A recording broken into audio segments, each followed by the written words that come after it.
Hey, this is Dave Paulides, CanAm Missing Project, a copyrighted edition for our video channel.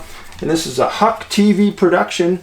Huck is on site right now. She's doing real well. Shake, shake. Oh, that's a good girl. She's a rough producer, but certainly lovable and very protective. Great Pyrenees are the toughest of them all. So, thanks, Huck, for hanging around. So, we've got our movie coming out. December 13th is the release date, and I hope that everybody has got their pre-order of their DVD or has purchased online to be able to get it on the release date. We have a lot of interest in the movie, to say the least. And I'm very appreciative. And I've got some feedback for you today on the movie from some people that have actually seen it. So we'll talk about that later. Oh, there's Hawk wanting to come up and say hi. She still hasn't gotten all of her manners. She's still a little puppy. She knows that when I'm busy talking to you, she can play games. And Angie's busy right now, so hey, that's a good girl. Yeah, it's a good girl. Now, maybe I could do my work. She just walked out. Okay, so we're going to talk about two cases today. Missing people. This is a missing person video, and they're very disturbing. You might have heard of one of them, but I guarantee you didn't hear the other one. And they're very well connected. So since we're in the early part of the shopping season, I wanted to give everyone a warning. Do not buy my books at Amazon or eBay or anywhere online. You're going to get ripped off. My books at our store are $24.99. And the books that you look at online are anywhere from $28, $29 to $150. They're just resellers ripping you off. So come to our store. If you go to NA, like North America, nabigfootsearch.com, then go to the store. That is our official store. And that has all of our books and DVDs and posters and hats. So, a few things. January 14th. This has come together in just the last week. January 14th of this coming year, about a month and a half away, in Golden, Colorado, suburb of Denver. In fact, it's just west of Denver, real close to Denver Airport, not a bad ride at all. Jim Myers at a location called the Sasquatch Outpost.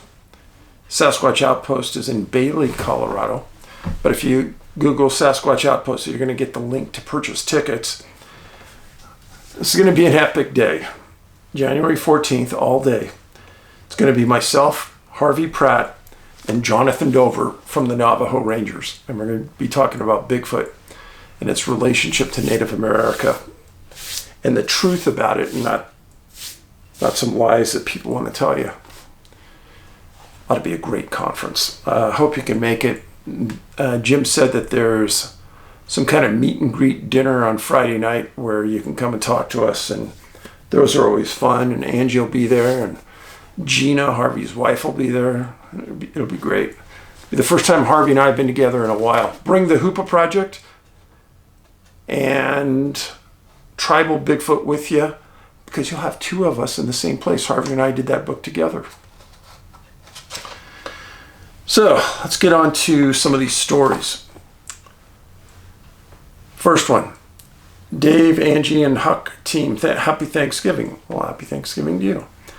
I'm in the process, God willing, of heading out west in a truck camper and my boat next spring. The only thing I have so far is my boat, so I got to get some work done. I do have all winter, though. You and the team have been the biggest help in my life dealing with the loss of my dear wife to cancer. I have donated money to cancer research. We're all thankful villagers. A little story, sir. I was sitting at a table at a lady next to me was friendly as my usual self, and I was happily visiting with her. She had on her mind her bigger-than-expected Thanksgiving this year.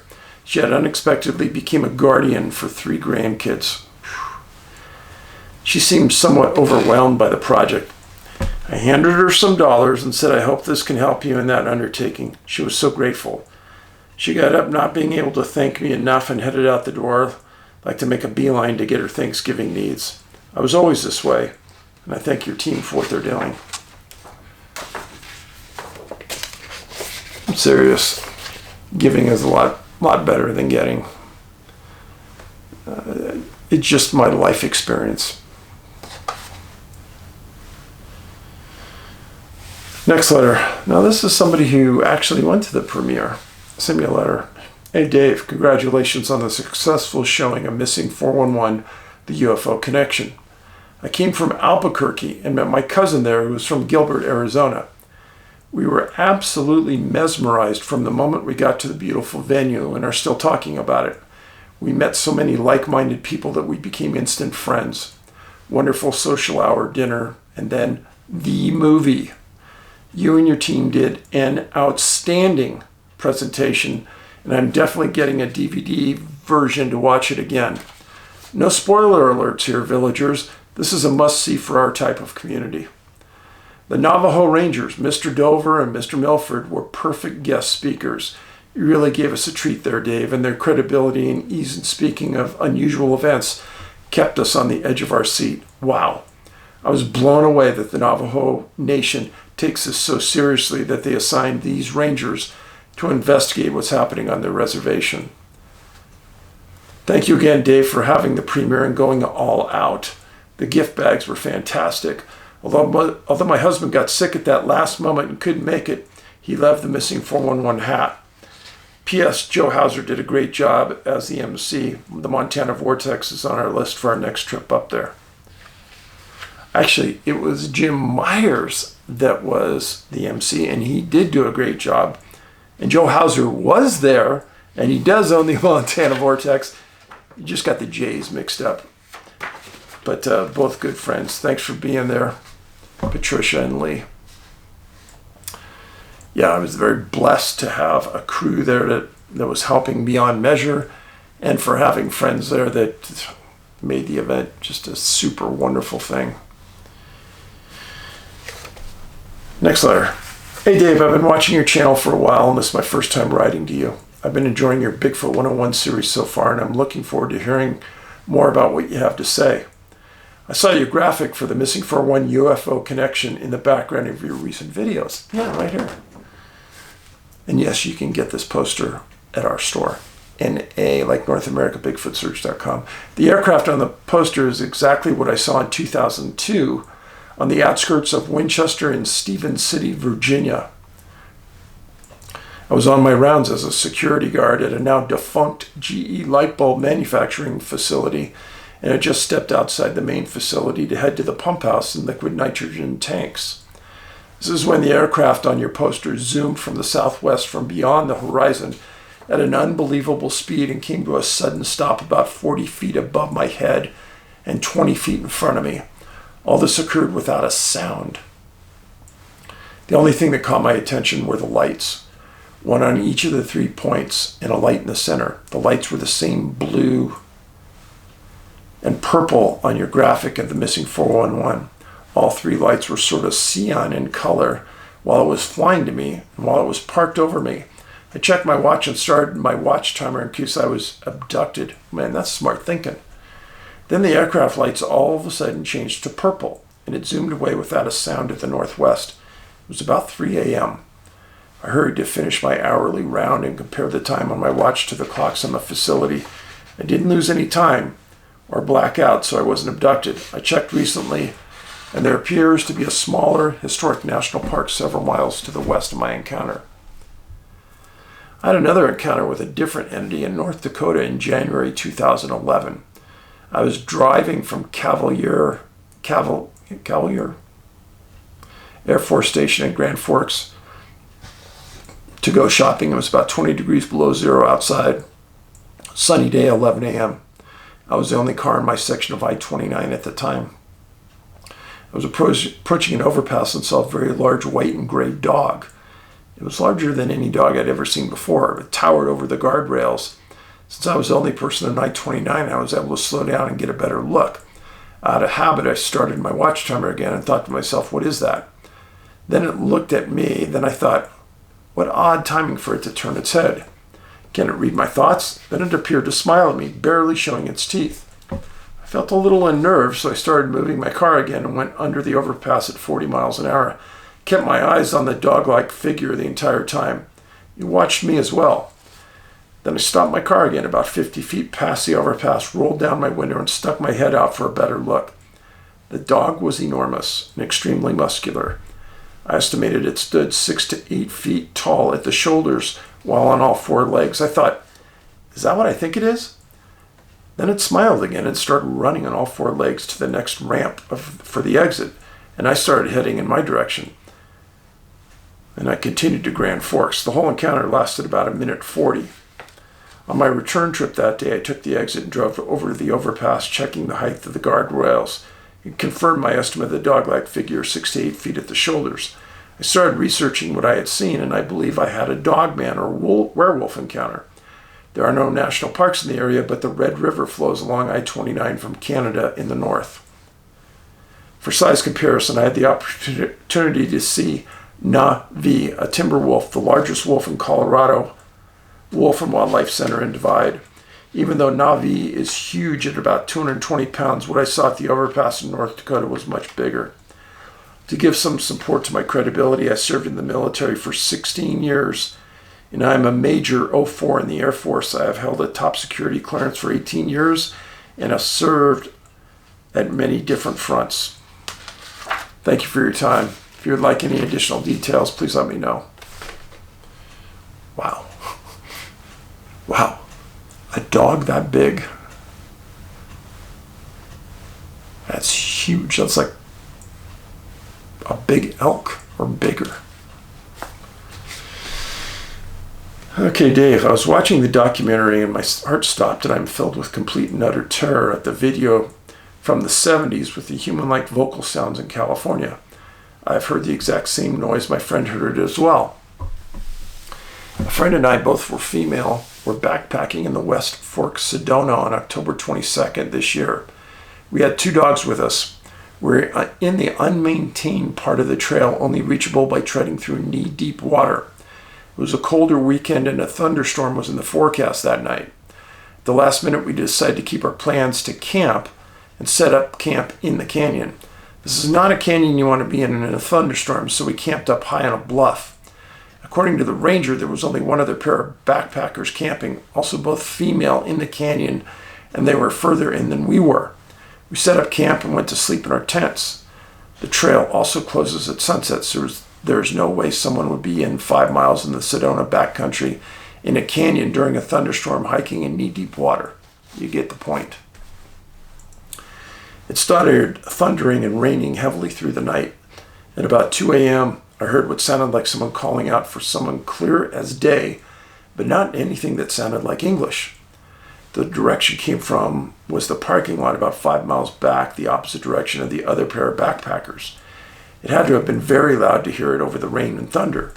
I know I heard it because my dog perked up and looked toward the direction as well. The next morning, I completely forgot to ask my friend if she heard it. It wasn't until the next day after we got home from backpacking that I asked her if she heard that, and she freaked out and said yes, both her and her dog had heard it.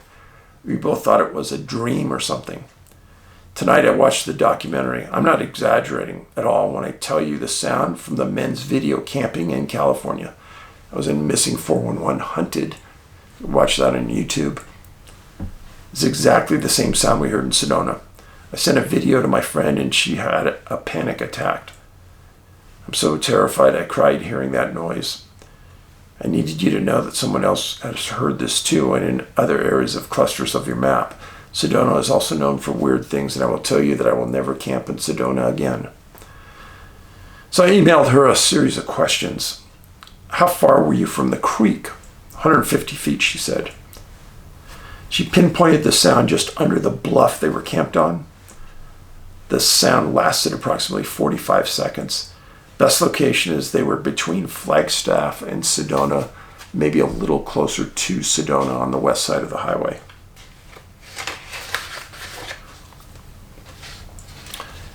Next letter. Hope all is going well. A thought occurred to me recently that I'd like your opinions on.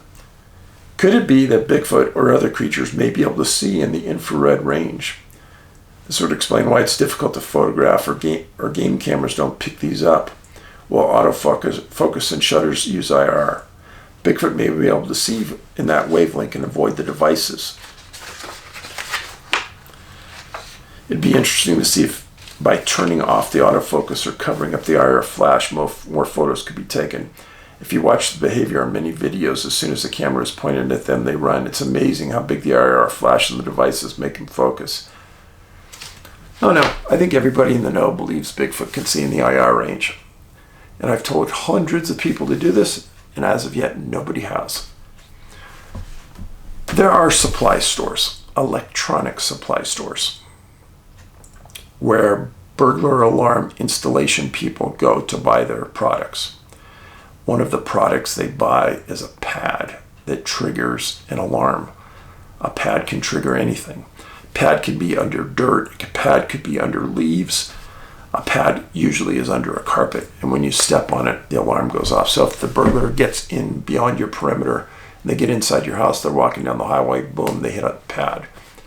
I've told hundreds of Bigfoot people they need to use those pads, because I believe, like many others, that Bigfoot can see in that IR range. That's why trail cameras are worthless as they're being used today. And they need to just surround an area with these pads attached to cameras, and I think it'd work a lot better. Hey Dave, I listened to your recent video. I saw a triangular UFO in 1978 on a wooded road in New Jersey. I was driven home by a friend late one evening in August '78. We were on a road in West Patterson, New Jersey, now renamed Woodland Park. He was driving me to my home about 6 miles away in Montclair. My friend was driving an old '57 Chevy truck down Rifle Camp Road, and as we passed a park and lake there, we saw something hovering over a tree. It was a triangular white craft with white lights along the entire bottom. It was absolutely silent and appeared to be stationary as we passed it. I asked my friend if he had seen it, and he said he had. Many years later, we were reacquainted and spoke of the incident again. We both described the exact same craft, and both of us still have no idea what it was. I've often thought it might have been a prototype of a stealth bomber or some kind of military craft, but it was so sophisticated and also quite big. We were both completely sober as well. Thank you for all you're doing, your diligence. I listen to your videos daily and have gained much insight from them. Thanks for reading my note. You betcha. Thanks for sending it in.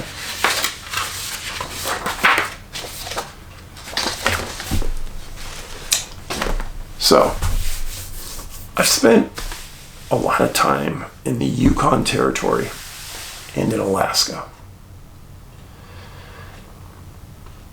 The Yukon is a very desolate place, as is 95% of Alaska. There are parts of Alaska that have hundreds of miles of forest, and there's not a road through them. And Alaska has huge notoriety as having more airplane crashes per capita than, I believe, any state in the United States. And airplane disappearances. Now, they have a lot of strange weather, but they also have some of the most experienced bush pilots in the world that work Alaska. Many years ago, when I was studying the 411 topic, I knew, because of talking to friends in the Yukon, that a lot of planes had disappeared in that Alaska-Yukon area. I made it a point to try to understand it the best I could. So in Missing 411 Law, I wrote about a series of these disappearances. Now the first one still gets a lot of notoriety. Thomas Hale Boggs, 58 years old. Nicholas Begich, 40. Russell Brown, 37, and pilot Donald Jonz, 38, went missing October 16th, 1972, outside of Anchorage, Alaska. Now,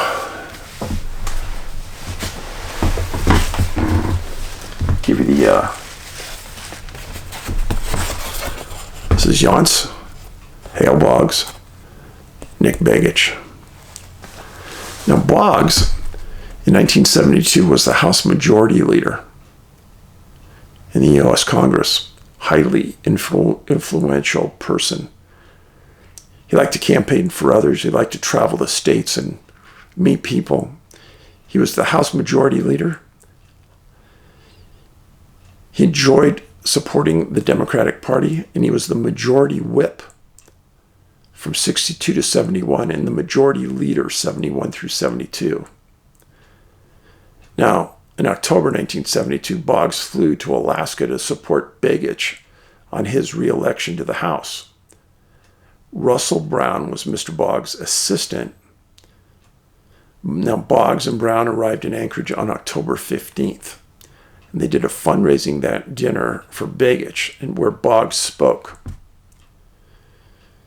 Now, Begich's path to politics in Alaska was cumbersome at best. He was raised in Minnesota. Went to Alaska to be the superintendent of schools in Fort Richardson. In 1962, he won Alaska state senator seat, and in 70, he ran for Congress and won. Now, Don Jonz, this is an interesting fellow. He's president and owner of Pan Alaska Airways out of Fairbanks. He had 17,000 hours of flight time, considered highly experienced, and the chief pilot for the airways. He passed an instrument flight check in October of 72, just before this incident. He had a first-class medical clearance in May of 72. He held an air transport certificate with commercial and multi-engine certificates. He had also leased a Cessna 310C from a company in Wilmington, Delaware, and that plane just passed a 100-hour FAA check. So the plane, that isn't the exact plane, but that is the type of plane, a Cessna 310C. Twin engine, been around a long time. Well, Jonz, on October 15th at 5:58 p.m., he took off from Fairbanks in the 310C and flew it and arrived in Anchorage at 7:40 that night, at about the time Boggs was talking at the dinner. The following morning at 6:56 a.m., Jonz called Anchorage Flight Control, said he'd be flying from Anchorage to Juneau, taking a couple of political figures, and was inquiring on the weather. At 8 a.m. that morning, he refueled the plane.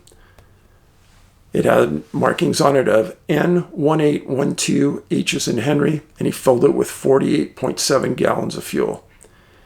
At 8:40, he taxied his plane to the bottom of the Anchorage control tower to meet the campaign people. So this was a big deal. Jonz was a mega experienced pilot, owned his own airlines. He got to the bottom of the tower, and Boggs, Brown, and Begich, B, and B, remember that, boarded the 310C. At 8:55, Jonz taxied the plane out towards the runway, and he got a VFR, a visual flight rule clearance, to depart from Anchorage on runway 24 R's and Robert, and he lifted off the runway at 8:59 a.m., October 16th, 1972. The control tower reported a smooth departure to the southeast, increasing to 2,000 feet. Well, 9:09 a.m., Jonz called Anchorage and filed a flight plan through Yakutat to Juneau with an estimated flight time of about 3 hours. They'd be flying at about 196 miles per hour. He reported he had 6 hours fuel on board and 4 people in the plane. He also reported that he had a PLB on board, personal locator beacon. I'll explain some of that to you. My dad had a plane. We flew all over in that. And he had a PLB. And if you remember the old Motorola first generation cell phones, how big they were, that's about how big this PLB was on our plane. Had a little switch on top, and when you were flying, you turned that switch on. If that PLB had a sudden jolt, it would automatically activate. And it was a great safety device. So Jonz said that he had one on board the plane. Well, at 1:15 p.m. that day, Elmendorf Air Force Base was notified that a Cessna 310C owned by Jonz was overdue. Elmendorf, which is right next to Anchorage International, made multiple attempts to contact the plane. And then the route took them from Anchorage, around Cordova, Yakutat, Sitka, and Juneau. Well, at 1:45, just a half an hour after they were notified, an HC-130 coming into Elmendorf was redirected over the search zone, and the U.S. Coast Guard was notified. They searched for a PLB notification. There were none. Simultaneously, during this time, the Air Force is contacting multiple Coast Guard locations, Civil Air Patrol, private helicopters, volunteer pilots. Everyone helped look for this plane. They had 2 highly influential political leaders on the flight. And the search was huge. I'm talking really huge. There was a theory that was floated that a bomb was on the plane and that's what took it down. And almost every search and rescue coordinator said, nope, that didn't do it. We covered so many thousands of square miles, we would have found a debris field from... Never found any debris. And if a plane goes into the water, crashes, usually have an oil or gas slick. Didn't have that. There was no Mayday call. See, Jonz, a super experienced pilot, had flown all over the world. He'd been a pilot in Spain, South Africa, New Zealand, Japan, Holland, and France. He loved to fly. He'd crashed a plane before. In the late 60s, he was ferrying a cargo plane from Fairbanks to the North Slope and crashed in the Brooks Range. Spent the night in the wreckage. He was saved the next day by search and rescue. And there were others. The majority of Boggs' flight,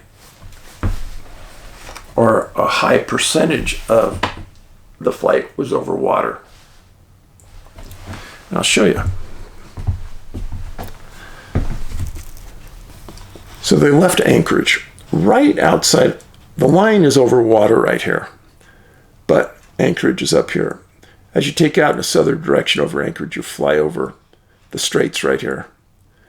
And then he was going to fly over Cordova right here, Yakutat, over Glacier National Park and Reserve, Glacier Bay National Park and Reserve, then on to Juneau.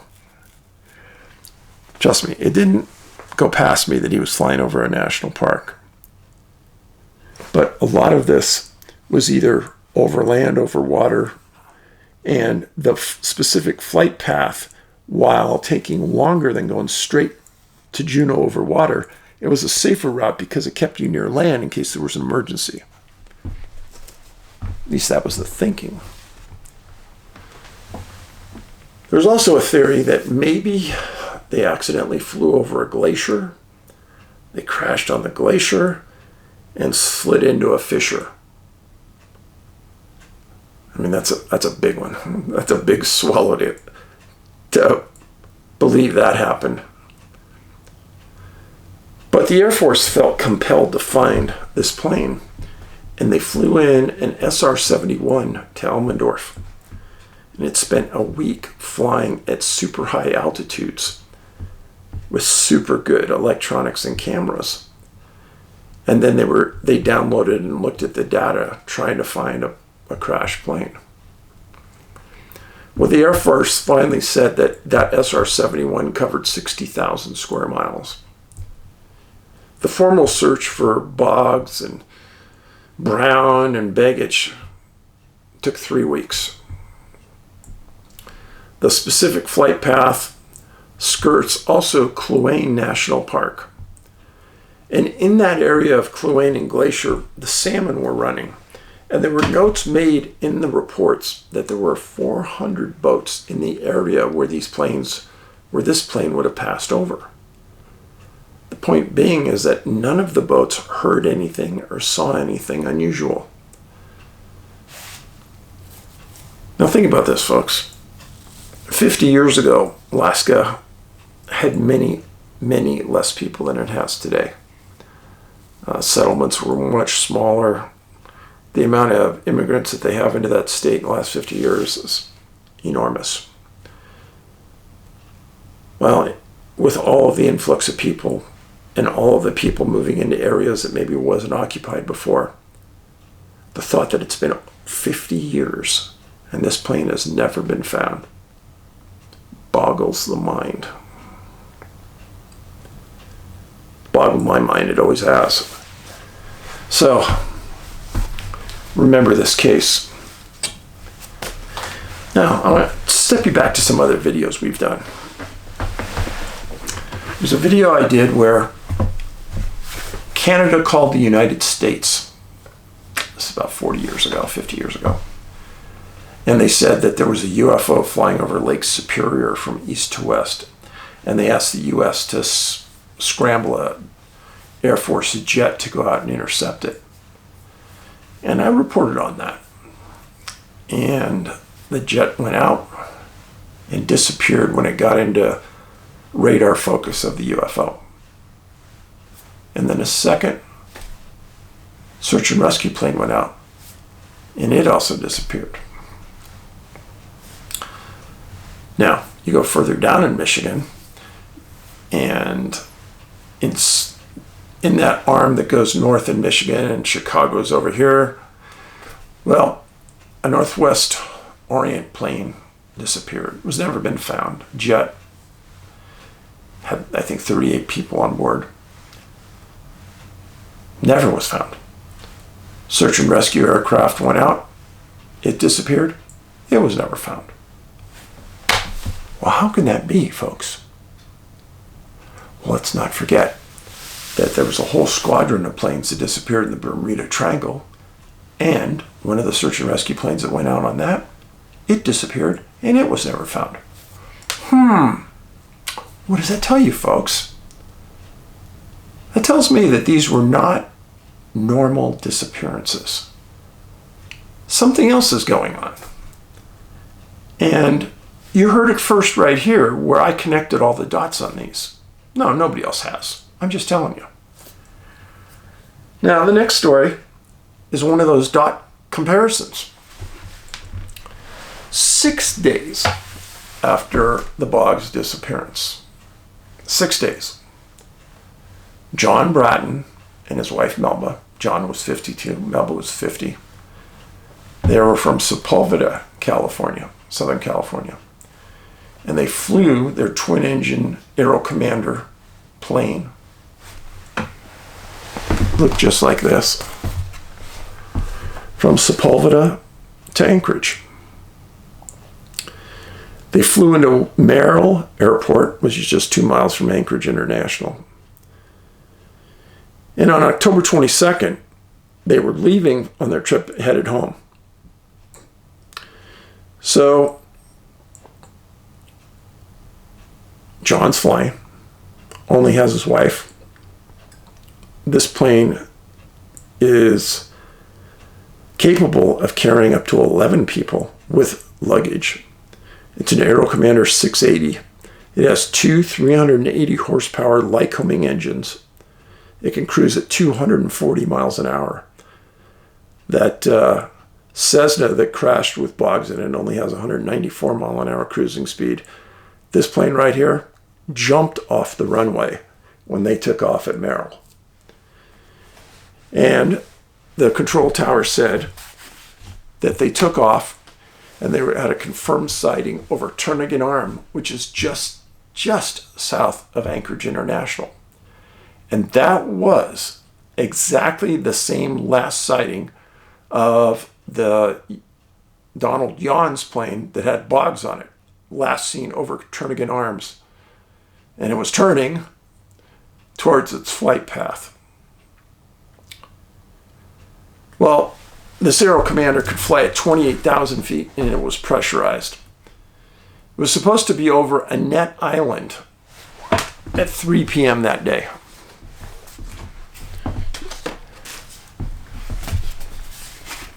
Annette Island's right here.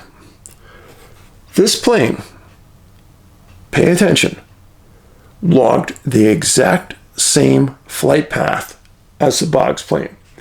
It flew from an airport just north of Anchorage by 2 miles, out over Turnagain Strait, same as Boggs, turned and flew towards Yakutat. Then it was going towards Juneau, then checking in at Annette Island. 6 days later, Boggs' plane still missing. And now you have the Brattons missing. Well, Elmendorf Air Force Base is again at the center of the disappearance, and they're the ones assigned to look for it. And this was a pretty interesting search because they didn't have to do anything different. They have hundreds of aircraft up looking for Boggs and Begich on the same exact flight path that the Brattons took. So the search lasted until December 15th. No wreckage of either plane was ever found. I look for strange things, and this I know is nothing, but I thought it was very, very odd that the passengers on Jonz's plane was Begich, Boggs, and Brown. And the people on the Bratton's plane each had the last name of Bratton. All their last names began with B, except the pilot of the first plane. How weird is that? How weird is it that the Brattons are flying the same flight path 6 days later and disappear, and are again never found 55 years later? How is that possible?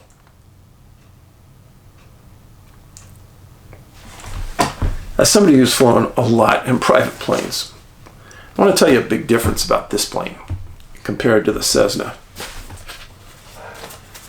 The Aero Commander has great visibility for sightseeing because you can look right down and there's no wings in your way. Now, some pilots would say, oh, but this is better visibility for seeing if there's other planes in the area. But I say that's a bull hockey because the same visibility is out of here because there's no wings above you in the cockpit. Yeah. But these aren't the only planes missing in Alaska. Hundreds and hundreds are missing. Now, what is it about Alaska? Well, they have the Alaska Triangle up there, which has a lot of disappearances. And what's one thing Alaska has is they have tons and tons of water. They're surrounded on 3 sides by oceans, bays, and then inland they get so much precipitation that they have some huge lakes, bogs, swamps. Now I can imagine that one of these planes may have gone into the ocean. May have, who knows? But I have a tough time believing that none of these search and rescue people see any slicks or debris. So let's just say one of them did. But what happened to the other one? How come there was no mayday from either plane? So you've got 6 people who just flat out are gone. Now, the oldest person between everyone was Hale Boggs, who was 58. Meba Bratton, 52, and Meba, his wife, was 50. The other, Begich, was 40. Russell Brown was 37, and Jonz was 38. I just find it all highly coincidental. But then if you start to look at many other odd disappearances, again, you find that another plane goes missing in very close proximity in location and in time to the other. Some people are going to say, well, Paulides, you're trying to find something where there's nothing. Okay. I'll tell you one thing. I wouldn't have wanted to be the next person to fly that flight path after the Bratton's plane went missing. No siree. But anyhow, those are the 2 cases for today. And I want you to share them with people, if you would. And I hope you're having a good holiday season. Be kind to people. Be kind to yourself. And there's a lot of homeless shelters that need help right now. So hopefully some of you will contribute. Even just a couple cans of food would be nice. I know right here in Montana, the shelters here and the organizations that supply food to people are overwhelmed right now. In fact, some of the organizations that supply food said that the demand has never been more. So we need to do our good deeds, be good people, and help others when we can. You can follow me at Twitter, David Paulides, at CanAm Missing. Same thing at Truth Social. And you are on YouTube. And if you click on the videos button right below the screen, that will take you to all the videos in our library. Also, make sure you read the pinned comment, the #1 comment on this video. And the comments are always good. That's part of the best thing on this channel. In my humble opinion, it's not what I'm doing, it's what you're writing. It's really interesting. So, thanks for being here. And hopefully I'll see you soon. Paulides out.